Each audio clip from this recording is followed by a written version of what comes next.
What's going on, guys? My name's Mike. Big shout out to Yu-Gi-Oh for letting me do this deck profile on his channel. Do me a favor, please subscribe to my mans. He's so close to 1K subs, would greatly appreciate it. I've had the pleasure of dueling him at our locals in the past, or Makonku Lord himself. This past locals, I just went 4-1 with this Mannadium deck profile. Previous locals, I went 4-1 as well with a different version of it that I'll kind of showcase near the end of this video. But let's get right into the profile. We'll start with the main deck. We're going 3 of the main man himself, Roomheart. This is your main combo starter. This is what you want to see the most. It also helps when you have it in your hand if you need to dodge any effects, thanks to its quick effect to pop something on your field that's 15-21, and then it can search a Mannadium card. So a big play that I would do is I would normal summon the right card, search for a rival. If they try to imperm or if they try to Veiler it, I can tag it out for the Roomheart, get the Roomheart search and the right card search, and then we're kind of golden to go from there. Reichhart's also busted because it's basically a Sky Striker engage on legs, and it's a free special summon. So you get to search for your rival, and if you have 3 defense position monsters, you get to draw an additional card. And that comes up a lot, especially when you go into the Mannadium line first, and then you transition into the Scareclaw line after. The next 3 I want to show you is Visa Samsara. This is another really good normal summon. It's also an extremely good extender if you've made Astrolaud or if you have any other Visas cards in your graveyard, even the Synchro Visas as well. You can shuffle it back and summon this.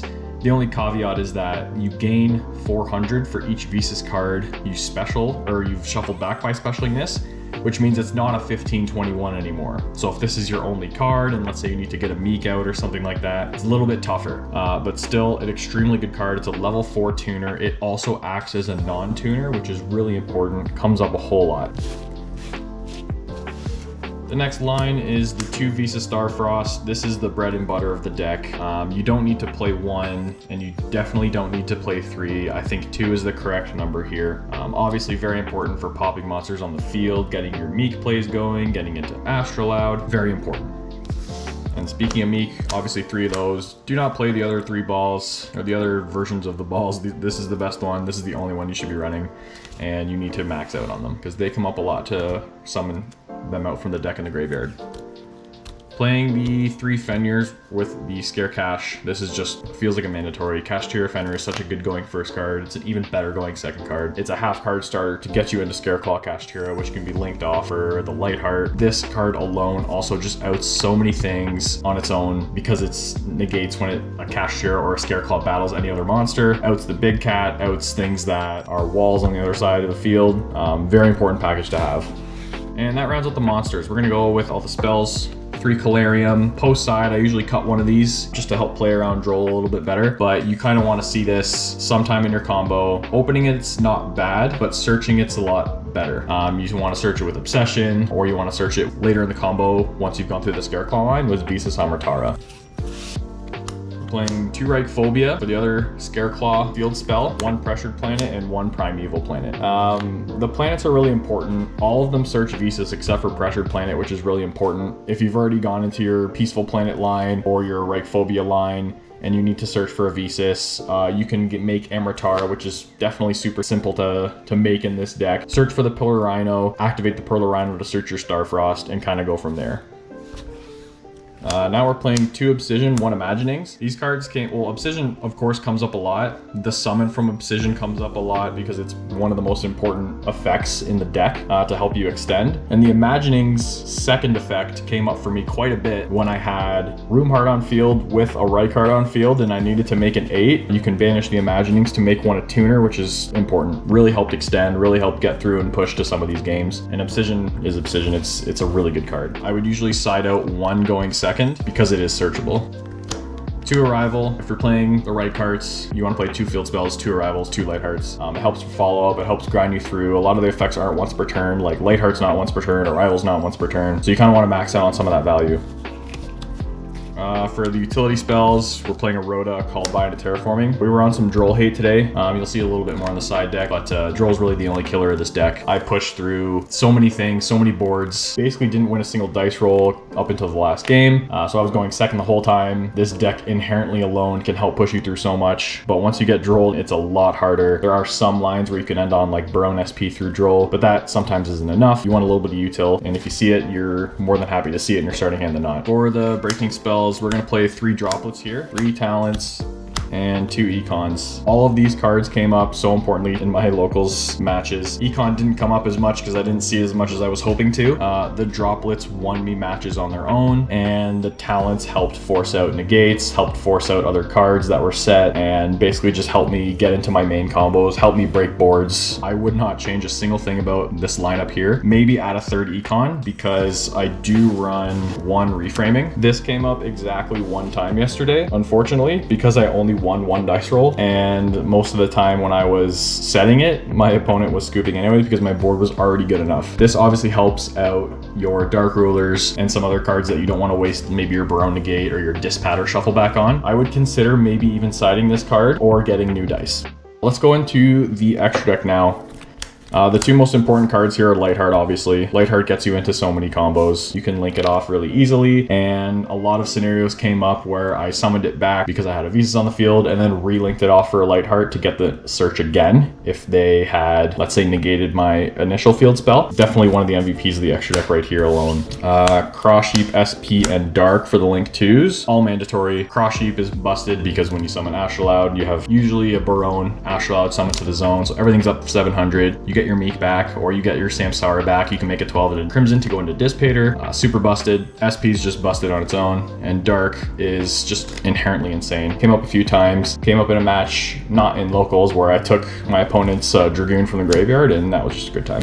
2 link 4s, Access Code, and Appaloosa. I really did miss a link 3. I was thinking about playing Nightmare Unicorn instead of Appaloosa because I feel like most of the time, instead of going into Appaloosa, I'd go into SP instead because I felt like it had more value and I had enough negation on the board already. So I feel like you could cut Appaloosa for a Nightmare Unicorn and then just a link climb into Access Code because we all know Access Code and Astrolaud just makes game, and it's super easy to go into both. The Synchro lineup is Trishuka, Emratara, Excel, Synchro Dragon, Dissipator, Baron, and Crimson Dragon. I feel like these are all mandatory, to be honest. You might have a case against the Excel Synchro because you already have Crimson Dragon in your Dissipator Baron lineup. It's really depending on how you want to play the deck. You could cut the Excel Stardust Dragon for that link 3. I think I made this once or twice yesterday, but I've made it a lot more in the past, and it does come up. But these 6 are really kind of what you want to play around with. You could play around with the Borreload Savage or the Psyframe Lord Omega as well. This is really important if you get drolled and you just kind of want to have a negate on the board, and this is just like a fun hand rip card when you have Dissipator and you can rip 2 from your opponent's hand. And the last 2 cards of the deck, the MVPs, are Vicious Astrolaud. Breaks all the boards in the world. Synchro Climb. You banish it with SP so you can shuffle it back with Dissipator to recycle it. So easy to get out. A lot of my opponents forgot that you could banish things from your field as well as your graveyard. So they were trying to play around having a Visas in my graveyard when I just normal summoned Samsara and then instantly banished it to get Astrolaud on the field. Definitely a great card. That goes over the extra deck. Let's go over the side deck now. I played a Duster and a Lightning Storm for the back row hate. I didn't play against any lab players, unfortunately, but Lightning Storm came up in one game, thrusted into it, which was nice, and then was able to clear some of the back row there. We're playing 2 copies of Thrust. This should be 3 copies of Thrust. Unfortunately, I only have 2. Thrust is probably one of the best cards in the game, next to Talents. If your deck has room to play these cards, and you can afford to play these cards, play these cards. For the Droll hate, we're playing triple cross out here, and 1 Nibiru and 1 Droll. I already do main the called by, so because we have called by and 3 crossouts, a lot of the time I would side out a couple of the planets, maybe the terraforming for the crossouts and a Droll, plus this Nibiru. Especially going second when I'm trying to play and my opponent tries to Droll me. Every time I sided in these crossouts, I either saw it or the called by. The only time I was unable to successfully resolve one was when I was playing Runic Generator. That was just a tough matchup. His Jormungandr was tough to out and sucked up my called by, and I was hoping he didn't have Droll in his hand when he only had 2 cards left, but he ended up having it, and I lost that one. That was my loss of the day, but definitely a great package to have in the side deck for those who main or side in Droll against you. The other Thrust targets are 1 Dimension Barrier, 2 Evenly Matched, and a Scareclaw Twin Saw. Twin Saw is a really fun card when you're kind of hand trapped to oblivion, and you can maybe end on a Reich Heart or the Light Heart there, and you can utilize Twin Saw to help take 2 off the field. Evenly is probably the best thrust target in the deck next to Dimension Barrier as well. Those cards just either help you break boards or help skip your opponent's turn so you can play next turn. And the last 2 cards are Gauga Cowboy and Abyss Dweller. We still do have some tier players in our locals, so I did keep the Dweller in the side deck in case, and the Cowboy for time, obviously. It never did end up coming up. I never really went down to the last wire. Our matches were pretty quick, but it's always good to have a time card, especially when you're going first. The Mannadium combo can be pretty lengthy. Definitely nice to have if you have, let's say, like even 8 minutes left in the round and you're trying to combo off, your opponent's hand trapping you, you're trying to extend. Ending on Cowboy, just doing that extra 800 is super critical. That's it for the side deck. There are a couple other packages you could run with this deck as well. One of them is the Shadows Light Arc Lord Christia combo. You Shadows Light away your Astrolaud at the very end of your turn. You keep it on the field in order to make Christia, and then your opponent is unable to special summon monsters. And it's a big 2800 beater. They can't Fenrir. They basically have to use spell and trap removal for it, unless they have some sort of in-archetype normal summon that can out a monster. It's very powerful, but it's very win more. So if you want to play this engine, I would suggest 3 Shadows Lights just to make sure that you see it. You don't want to thrust into it because if you're going first, you have to set it if they ash you, let's say. So you'd want to play 3 of these. I just only have 1, and it's a fun combo. It's a fun little gimmick, but I don't run it. The other engine that I used previously was the Wanted Sinful engine with Jet Synchron. You can probably run 3 Magician Souls as well, or even 2 Black Witches, but you definitely want to have the Selene in here and the Jet Synchron to help you go into that Borreload Savage Dragon. If you basically get drolled, you want to chain Wanted to search your Black Witch, and then that basically helps you get a negate under droll. And then Selene is there because the Spellcaster of Diabell Star, you can help climb into access code that much faster, or you can take your opponent's Black Witch to get you into access code as well. So this package was a lot of fun too. That was my 45 card version when I played this package. I think the package that I have now is about 42 cards. So that's the deck. I appreciate Yu-Gi-Oh for having me on the channel and getting me to showcase you what I've been bringing to locals lately. Please subscribe. Like I said, he's so close to 1,000 subscribers. I would greatly appreciate it. Thanks, guys.